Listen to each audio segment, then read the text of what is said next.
Vegas, Nevada. Whoop, whoop. Viva Las Vegas. But I'm here with the one and only, we call him the godfather of poetry, my man, A.J. Houston. We up here in the building, man. Dude, I'm telling you, you're like, viewed as the godfather to us, man. Like, tell what began your journey, or what began your poetic journey? Well, I don't know. I've been writing. I started writing because I memorized Dr. Seuss books, and to me, Dr. Seuss created all these things, all these characters I had never seen in my life. But every time I thought of one, I could see it in my head.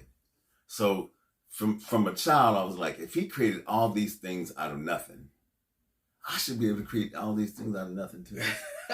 Because I just wanted somebody to read. I wanted to start writing because I wanted to write some characters like, if you thought of the cat in the hat, you see this big old hat and stripes, or green eggs and ham, you would see the green and the eggs and the ham. I wanted my writing to be as vivid as his. So yeah, he's very descriptive in using imagery. Now, one thing I admire about you is that you have a very unique perspective, not only on poetry, but on life, man. I admire that, and I always leave with something. Like, it's just your writing style. But what I guess we all have certain people that kind of inspired us or kind of molded us along the way. Do you have anybody that you want to shout out or help kind of guide you along, help you, be the poet that you are today? Well, I think it wasn't poets.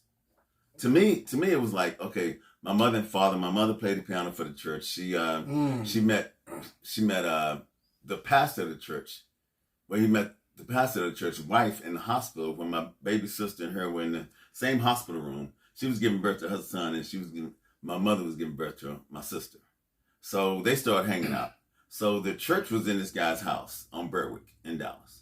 So once the church, my mother started going over there. It was part of the church, playing the piano. Because I remember they gave my mother this wood grain side station wagon. And we were sitting in the back where the seats faced the outside. Classic kind. Yeah, the seats faced the outside when you sit in the very back.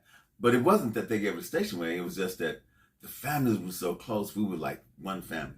And then Dr. Connor, who was the pastor of the church, when they had this store, when they got the regular church, my mother played the piano. And we wasn't that far from the church. But he always talked to me like I was an equal. So there was no difference in conversation. And plus they own the barbershop. They own the barber and beauty shop. And my father shined shoes in the barbershop. So at like 5 years old, my father got me a job in the barbershop. Not child labor now, not like that. I was in the barbershop. What I had this brush with the long little strokes. And it wasn't harsh hair. It was light. You could do like this and it just felt good. So when the people got their haircut and got out of the chair, I would dust them off. Okay. I would dust them off, and I swept the floor every time hair was on the floor. So when they came in, the barbershop was clean. I swept the floor, I dusted the people off, and I talked to them. I'm watching my father shine shoes on this. It was a shoe shine stand where you step up 3 steps, and you get in this big old high chair, and your shoes about this high. So my father, he didn't have to really bend over to shine shoes, but he was shining. And my father talked shit, but since he was a pastor, my father was kind of respectable in this place until somebody says it. But my father was always talking. So my father taught me how to shine shoes. So every now and then somebody say, oh no, I want Jeff to shine my shoes. So I go over there and pop the rag on the back and pop the rag on the side. And I learned how to shine shoes. But it was just the interaction of the people there and the respect that they had for each other, and the black businesses that came and sold plates on Saturdays, or the other people that came and had, whatever it was, like, okay, I'm a mechanic, I live here, I live around here. So if y'all need anything from y'all car, y'all call me, I will come to you and work. So I saw people that needed work or businesses, create businesses around the church and around the barbershop. So, but all the people that was associated with my mom, they all had, it wasn't a special gift, but they all had a gift that they shared with each other, whatever it was. And then there was this guy, Booker Green. He had twin brothers, Frederick and Cedric Green, and they were dope. And all these people, everybody talked to me like I was cool. But Sister Connie gave me 2 poems when I was 8. She gave me If by Rudyard Kipling and Don't Quit. At the time, Author Unknown. But Booker Green, when he got married, he married Shirley Green. She had 3 kids. He had 3 kids. So it was like the real story of the Brady Bunch. But there was 2 sets of twins in the family. So, but he started playing us playing basketball. We was in every league. We was in church leagues. We was in hood leagues. We was in West Dallas League. We was in all these leagues. But we was kicking ass everywhere we went. We was on it. But you couldn't get in trouble in school. You had to have good grades. So I was thinking that it was dope that he wanted us to be, good in school, but it wasn't. What it was is we played basketball. It was like jail of basketball because all the other people around us that didn't play with us were going to jail. But everybody played basketballs on a straight and narrow because we was winners. Okay. And winning changes your whole perspective of life. When you playing on a team and you winning and people call y'all, we beat them. All right. Oh, we beat them. And these people won state. We said, we beat them in the church league. But he made winners out of us. But it was like, because I have a thing in one of my books, Making It Life, Love, Poetry, and Everything Else. It's an essay, small essay called Jello Basketball. So we were always talking about, man, it's great to play basketball, but as a grown person, it was great that he kept us out of jail. So let me segue right quick. So I love the stories, and a lot of your poems tell the story. But go back, because I have a lot of young watchers viewing this. Like, started your poetic journey is actually the people in your life that kind of coached you another way, and you took those lessons from the barbershop to the athletics, and that helped give you the stories for your poetry, right? Well, my mother read to me books of Dr. Seuss before everything. I memorized all the books. Right. So she thought I could read, and when she found from what he told me, y'all, he has a musical family. And he got it honestly. But she found out I couldn't read, so she made me write my alphabets and do math. I wrote my numbers, then addition, then subtraction, then multiplication, division, and I just did that all day, write my numbers. Then I had to write my timetable. So all these things were stuck with me. But what it was, the conversations that we had, once I was writing and I was reading Reader's Digest and whatever else, everything to me, I could see a poem in everything around me. And it wasn't that. I still think it was a blend of Dr. Seuss and all the knowledge I was picking up. But the little me could only translate the knowledge I was picking up into the portrait that I thought I was writing. Well, let's fast forward, because this brother has so many books, and hopefully he'll plug before he leaves where you can find his books. But what really got me, and people don't know, I've been knowing this brother for a long time. We were Facebook friends for a long time before we even met. But I remember I had a show in Jackson, Mississippi. This brother drove all the way to check me out. But I never forgot two things. One, this brother was the first person I seen. I don't care whoever try to do it now, but he's the first brother I seen with a black book, like a real black book. The pages are black and the lettering was white.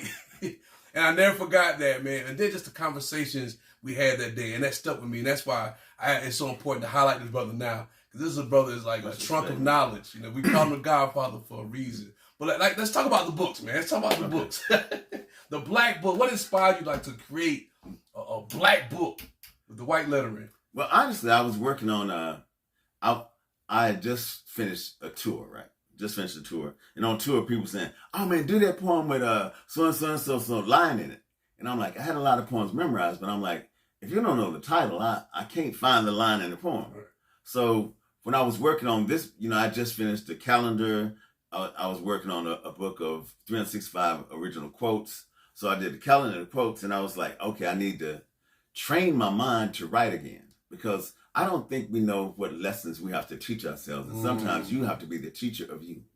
So in order for me to think I could write poetry again, I said, let me, because my writing prompts, what I learned to do with writing prompts, I could look at a writing prompt about water and think of how the water leads the pond to get to the roots of the tree. So the whole poem would be about the tree, but it was really about the water in the pond, on how it found where the roots were, and it was necessary for those two to meet.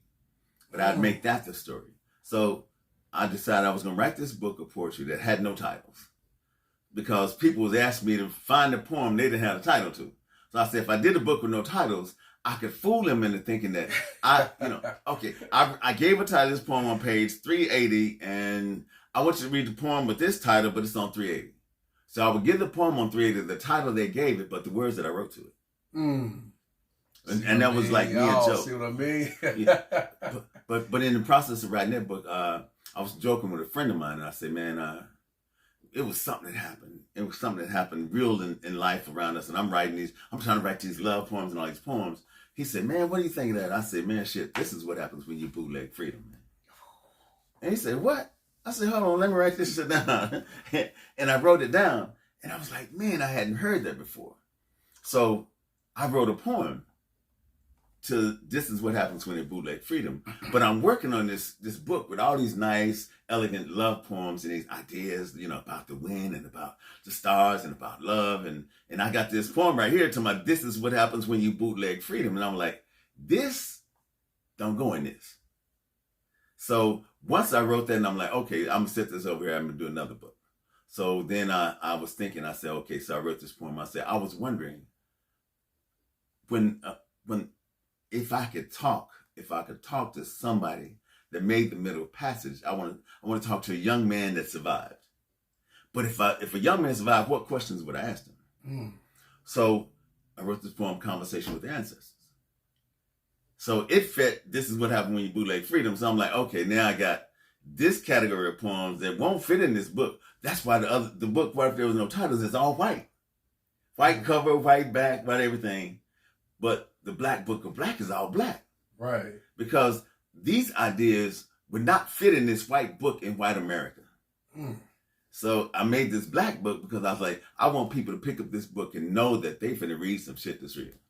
No, these finna be some black thoughts that America made these black people have black thoughts about black issues about black people.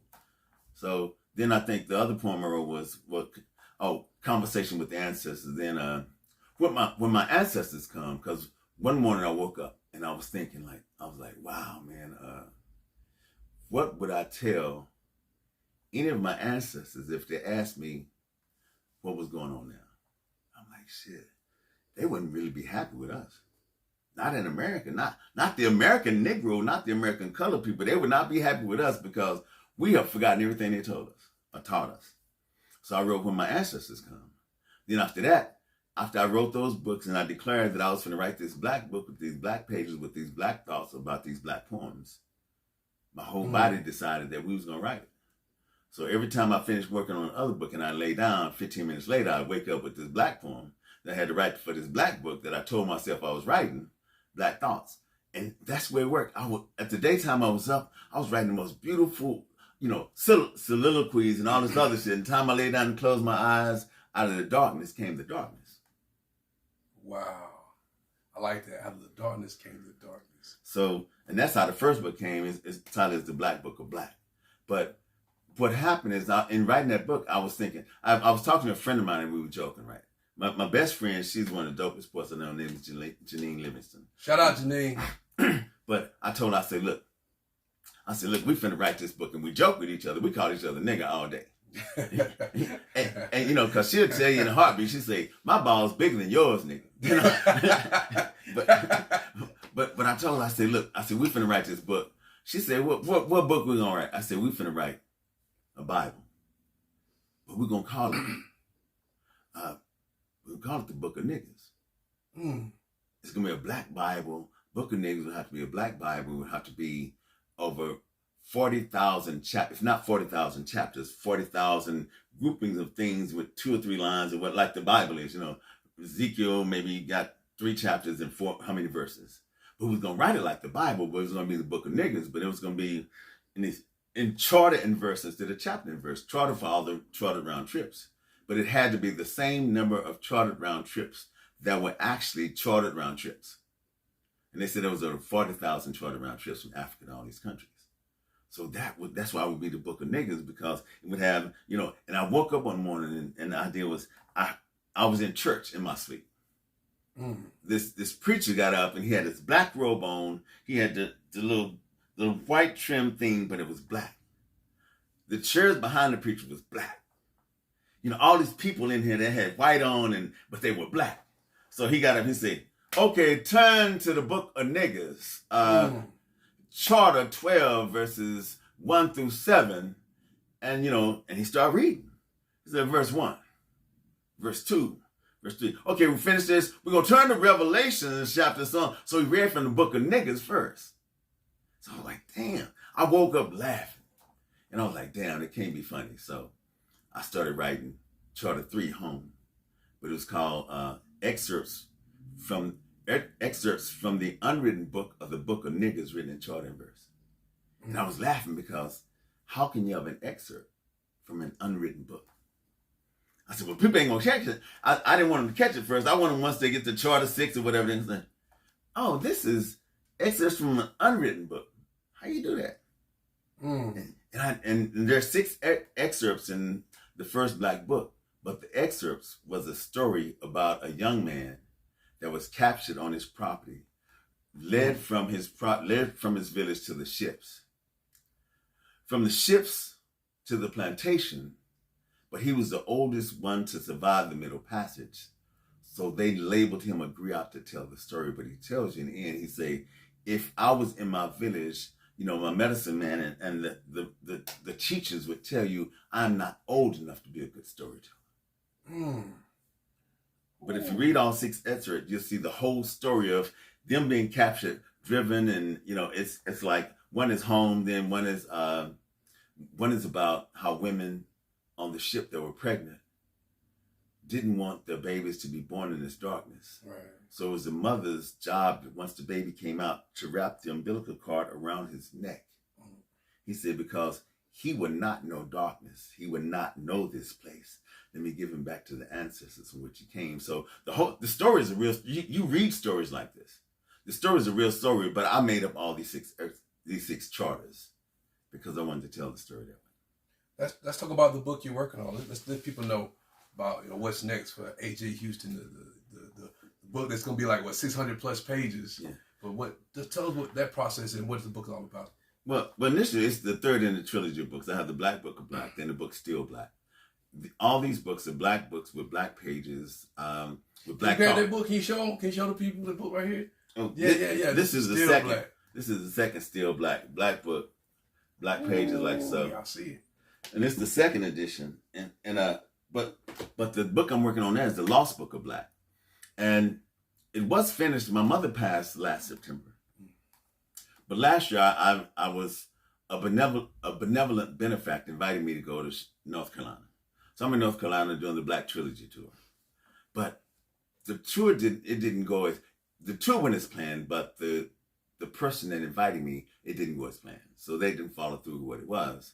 So as far as me being able to do everything I had planned to do, I wasn't. But that's not what the story is. The story is that I know what it feels like when somebody believes in you and take you somewhere. They don't send you back. But imagine if somebody took you somewhere and sent you back. Imagine what it would feel like that somebody believed in you that much. And I just need to know what the initial part felt like, that somebody can bring you somewhere and believe in you. You ain't got to send me back. But I know next time, if it's a full round trip, that the blessings are humongous. But what it was is when my mother passed away later, I had my best friend named Jamal Clark. He was from New Orleans, Louisiana. All the books before this one, he probably heard just about all the poems in it. He was a taxi driver. So he knew I was up all times of night, didn't sleep. So he'd be riding around 3 o'clock in the morning, call me and say, yo, man, what you writing? I just read, we talk about whatever I'm writing. And he would say, and that meant that the line made sense, but not really, it didn't. But there was different things he said or did to make me say, oh, I need to circle this and go and check this out. But when I was home, I was trying to write this thing. I'm working on a book for my mother called Immortality. But it's going to be one poem, a full book long. And I started working on that. Then the idea for Jamal, his name is Jamal, I call him Ja. So my best friend name is Ja, out of Charlotte. My baby told me God will always keep a Ja in your life, but that's neither here nor there. But what happened is I wrote this poem for Jamal Clark, and I was like, wow, I cannot not have this poem in this book. So I'm taking this book off the market. And I write so much that I'm adding every poem that I've written to this book, because all my projects next is a book of love poetry, a motivational book, a series of children's books, and a lot of other things on them. But I won't do another Black book until it's time to do another Black book. So I'm editing this and taking this off the market. From 496 pages, it probably will be about 640 pages, because I'm on 545 now. Worth it. Well, and I wish we had like a whole lot more time, because there's so much wisdom, so many stories. If you ever get a chance, man, you got to follow this brother. Chop it up with him. Tell him, man, there's so much enrichment in the conversation. Tell people where they can find you at, or where they can buy your books and all that. Plug yourself, my brother. But everything, you can find all the books on Amazon. I have 10 books. And the last book, I have 10 books, and there's not a repeated poem in any of the books. My smallest book is the Black Book of Black, which is like 148 pages. All the other books are at least 300 to 400 pages. So, but you can find all the books on Amazon under AJ Houston. You can follow me, AJ Houston, on TikTok, AJ Houston 58, AJ Houston on Facebook. All the different pages are AJ Word Artist, or AJ Houston on Instagram. In Instagram, we have a show we do every morning. I'm about to say, you got to plug the 707. You got to tell them about that real quick. So we have a show, 707. And it's 707. People ask me, why did I choose 707? And I always explain that you can't 707 by accident. I say you can only arrive somewhere at 707 on purpose. So every morning we're practicing being on purpose. And a lot of people don't know they're practicing being on purpose every morning. So that's the idea. When you find purpose and you practice purpose, you will always understand what purpose is. So that's what that is. There you have it. Y'all want to hear more conversations with these poets, these amazing people out there that have amazing stories. I tune into the channel. Thanks again, my brother. Appreciate you coming through. Man, I wish we had like a whole 2 hours segment because the knowledge this brother possesses is insurmountable. But thank y'all for tuning in. We'll see y'all next time. I appreciate you, man. Appreciate you. For sure, man. Love you, my brother. I love you, bro. Yeah, that's that feel good.